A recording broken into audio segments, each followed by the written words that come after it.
There were some trees left in the field which we did dig, and we got this ready this morning. It took about 2 hours to get the field ready. And this is Michael Hirst at Highland Hill Farm.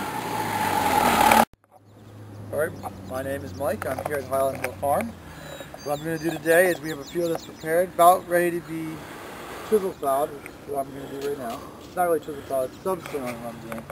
And subsoil is like you got a subsoil on the back here with one great big tooth that goes down 2 or so feet down into the ground. And that's going to break up the soil, the real hard soil underneath, the subsoils and the compacted soils underneath, and let the oxygen get down into it.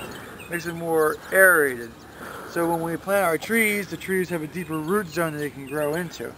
Other advantages of doing this too is, it's not great advantages, but it does affect it, is when you do a plow or you do road tilling, the big furrow that we make with this guy allows whatever implement that you're going to use next to get a better bite into the soil. So you can either plow deeper or road till deeper after you do this. Other things that we like also does is that it creates channels in the ground for drainage. One big swipe through is going to break up one solid channel into the ground and allows the water to drain from the field faster. That's why when we start, we usually start right at the edge of the field, not where we're going to be planting, but where the field edge is at, so that it allows the drainage to go out of the field. So you go pretty close to the edge right here, and you go straight on up, all the way up as far as you can go at the other end, and you come back down, and you just make one pass with. So the procedure is that you drive up and you have a tire mark as you go up. When you turn around, you just line up the tire mark again with the other tire mark, so it's on top of one another. And you do the field once that way. Then you come back, and wherever the tire marks are, you drive with the chisel plow and you hit the tire marks.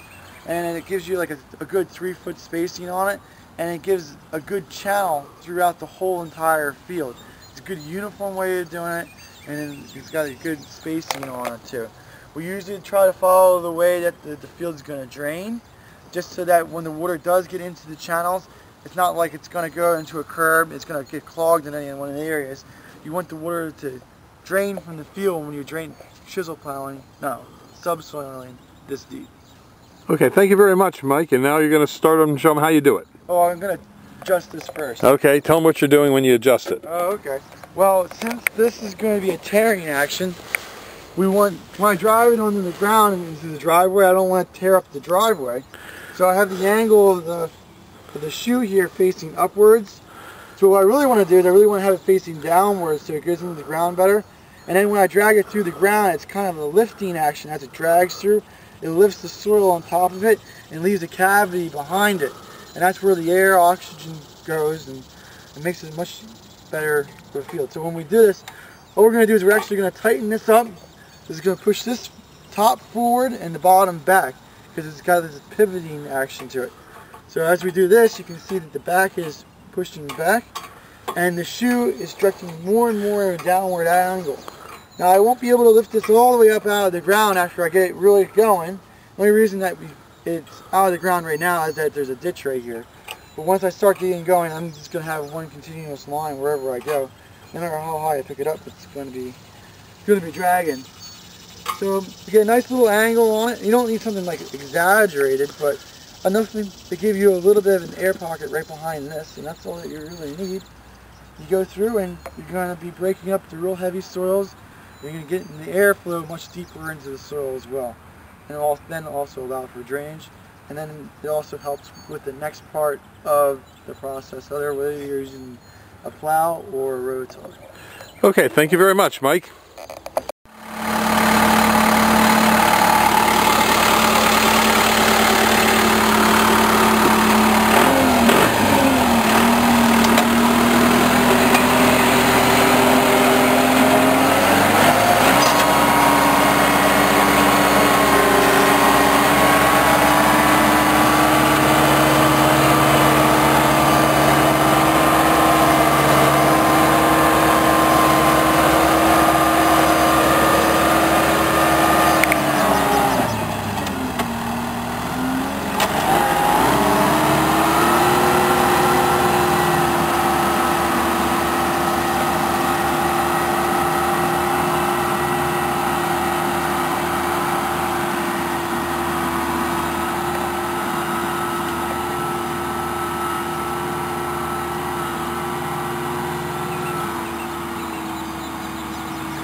Now he's dragging a lot of brush, but it'll clean itself out. It's just all there. But there'll be less and less drag of brush and grass as he goes along, because it's a little bit better brush hogged as he goes down the field a little bit.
We've done 2 passes with a rototiller, and we're picking stones out of the field right now and trash.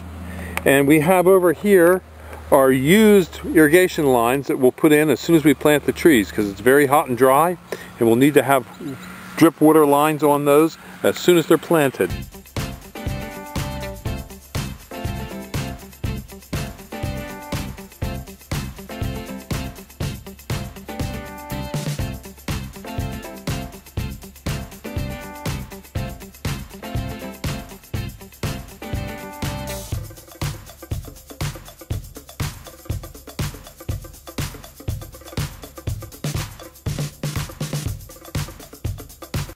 This is the field right after planting, and if you notice, it rained just a little bit right after we got finished, but not enough to really do a lot of watering of the plants, but enough just to give them some moisture.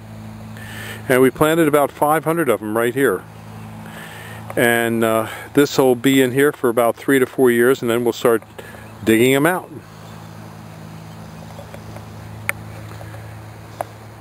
We'll go along here later this week and we'll put in a drip water line, and after that we'll restake them again. We'll tamp them in to make sure that they're straight, and we'll then come back through with some herbicide or pre-emergence to kill any grass that starts to grow back up. And that's how we do it.